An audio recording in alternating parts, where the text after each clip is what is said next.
Käydään tää kerran vielä läpi. Lähetys on suora ja haastattelu kestää 10 minuuttia.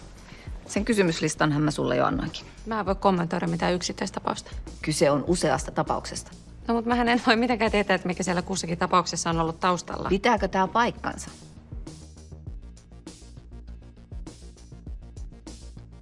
Sehän meni hyvin. Menikö? Hei, kuka sulle muuten vinkkas? Ei voi kertoa. Anonyymi vihje potilaalta. Ai, eikö se sanonut puhelimessa, että se tuli sairaalan työntekijältä? Enkä mä niin ole sanonut. Okei. Inka, hei. Tuutko käymään tuolla? Kiitos.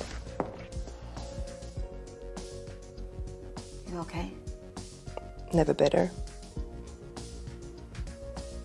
What happened? Something in AA? I'm talking about some losers at my meeting. It's not about you. Like I said, I'm having a really bad day. What is it? You want to drink really bad? You wanna drink really bad? Please stop taking all this so personally. Excuse me for taking my life personally, Alice. My sister hurts. I need to ask what's wrong, hon. Something I can do. So fuck me.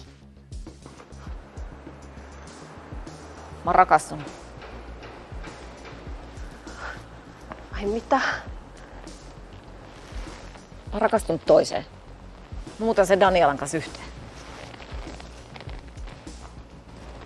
Mä oon oikeesti tosi pahoillani. Samaan aikaan mä oon tosi onnellinen, mutta tosi pahoillani sun puolesta. Mikä helvetin Daniela? Mä en nyt tajua vittu yhtään mitään. Mulla on hirveä nälkä. Mennään syömään. Mä vien sut syömään.